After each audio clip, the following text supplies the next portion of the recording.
चलो बच्चों, आज हम पहली video alcohol phenols and ethers की लेकर आए हैं।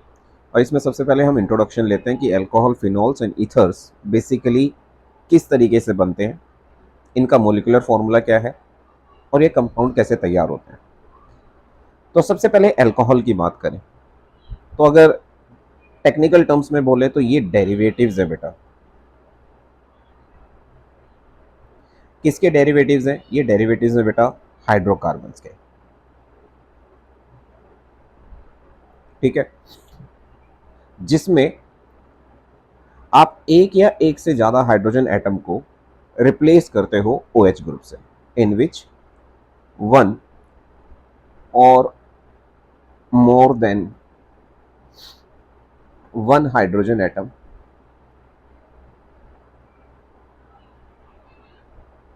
Replaced by OH group. ठीक है, मतलब जैसे देखो ये आपका एल्काइल और इसके साथ ये H जुड़ा हुआ है। बस कुछ नहीं करना आपने, यहाँ पर OH ग्रुप लेकर आना है और इस H को भगाना है। यहाँ पे ये OH अटैच हो गया और ये H बाहर निकल गया। अब ऐसे तो होता नहीं है, मतलब एक सिंपल वे में मैं आपको समझा रहा हूँ कि बस यहाँ से आपका जो ये H पार्ट है ये हट जाएगा और इसके जगह पे OH जुड़ जाएगा। और जैसे ही OH ग्रुप जुड़ता है तो ये बन जाता है आपका अल्कोहल। ठीक है, तो अल्कोहल्स में बेसिकली क्या होता है, जो एलिफेटिक हाइड्रोकार्बन्स है, अगर हाइड्रोकार्बन्स भी स्पेसिफिकली बात करें तो कौन से बेटा? एलिफेटिक। ठीक है, तो एलिफेटिक हाइड्रोकार्बन में एक या एक से ज्यादा हाइड्रोजन एटम को OH से रिप्लेस करोगे तो आपका अल्कोहल बन जाएगा। बट वहीं प्यारे बच्चों, जब हम बात करते हैं फिनोल की, तो फिनोल स्पेसिफिकली अगर मैं बात करूं तो ये हाइड्रोक्सी डेरिवेटिव होते हैं। हाइड्रोक्सी डेरिवेटिव किस चीज के? Hydroxy derivative of aromatic compound. ठीक है, एरोमेटिक कंपाउंड मतलब कि मान लो अगर आपके पास बेंजीन रिंग है, सबको पता है ना बेंजीन रिंग का फॉर्मूला क्या होता है बेटा? C6H6। अगर सुंदर तरीके से इसकी रिंग बनाए तो ऐसे होगा, बीच में सर्कल, यानी कि हर पॉइंट पे क्या होता है बेटा? एक एक हाइड्रोजन एटम होता है ना। बस होना क्या है कि आपने एक हाइड्रोजन एटम को हटाना है और उसकी जगह पे OH ग्रुप लगा देना है, तो आपके पास क्या बन जाएगा बेटा? Hydroxy benzene. तो इस हाइड्रोक्सी बेंजीन को, इसको एक नाम तो हम देते हैं हाइड्रोक्सी बेंजीन, बिल्कुल ठीक है। सेकंड, इसको बेटा हम कॉमनली नाम यूज करते हैं फिनोल, लेकिन ये आईयूपैक सर्टिफाइड है तो आप फिनोल भी वर्ड यूज कर सकते हो।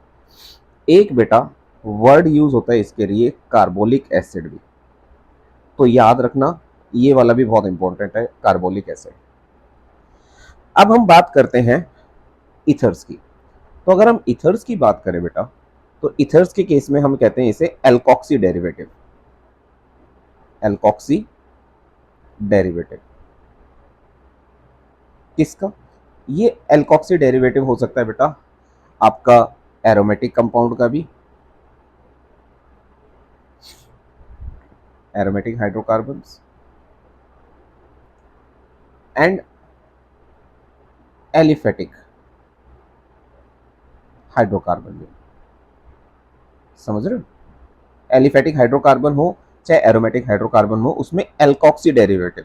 सर ये एल्कोक्सी डेरिवेटिव क्या होता है बेटा? आर, इसके साथ ऑक्सीजन जुड़ी होती है और इस पे होता है नेगेटिव चार्ज। इतने पार्ट को हम कहते हैं बेटा एल्कोक्सी। एल्क प्लस में ऑक्सीजन, दैट इज एल्कोक्सी। अब इस एल्कोक्सी डेरिवेटिव में जैसे मान लो आपके पास ये एल्केन है, आपने हाइड्रोजन एटम को हटा दिया बेटा यहाँ से और आपने क्या कर दिया? एल्कोक्सी जोड़ दिया। ठीक है, अभी मैं डिफ्रेंशिएट करने के लिए, समझाने के लिए मैं इसे R डैश ले लेता हूँ ताकि दोनों R पार्ट आपको अलग अलग महसूस हो। तो अब यहाँ पर क्या होगा बेटा? R के साथ क्या जुड़ गया? OR डैश जुड़ गया। तो ये हमारा बन गया एलिफेटिक इथर्स। लेकिन क्या बेंजीन रिंग में भी पॉसिबल है? बिल्कुल बेंजीन रिंग में भी पॉसिबल है। तो बेंजीन रिंग के साथ मान लो अगर ये H एटम है और यहाँ पर अगर आप एल्कोक्सी पार्ट को जोड़ते हो तो आपके पास क्या आ जाएगा बेटा? Benzene ring. ठीक है, और O के साथ क्या जुड़ गया बेटा? R। सिमिलरली जरूरी नहीं है सिर्फ एल्कोक्सी ही हो बेटा, एरोक्सी पार्ट भी हो सकता है, यानी कि बेंजीन के साथ बेंजीन भी जुड़ सकता है, फिनॉक्सी पार्ट। जैसे ये आप सबको पता है बेंजीन है, इसके साथ आपका फिनॉक्सी पार्ट भी जुड़ सकता है बेटा, फिनॉक्सी पार्ट। तो जब फिनॉक्सी पार्ट जुड़ेगा तो क्या बनेगा प्यारे बच्चों, दो बेंजीन रिंग आपस में जुड़ जाएंगे, दो बेंजीन रिंग आपस में क्या हो जाएंगे बेटा, जुड़ जाएंगे। तो दोनों एलिफेटिक पार्ट्स भी हो सकते हैं, दोनों एरोमेटिक पार्ट भी हो सकते हैं, एक आपका एरोमेटिक एक एलिफेटिक हो सकता है बेटा, और दोनों एलिफेटिक भी हो सकते हैं। समझ में आई बात? तो इथर्स, अल्कोहल्स और फिनोल्स का डेफिनेशन क्लियर हो गया। ये डेरिवेटिव्स होते हैं बेटा जिसमें OH ग्रुप जुड़ जाता है H एटम को हटाकर। हाइड्रोक्सी डेरिवेटिव्स अगर हम एरोमेटिक कंपाउंड की बात करें तो उन्हें हम फिनोल कहते हैं, और एल्कोक्सी डेरिवेटिव्स की अगर हम बात करें तो बेटा उन्हें हम इथर्स कहते हैं।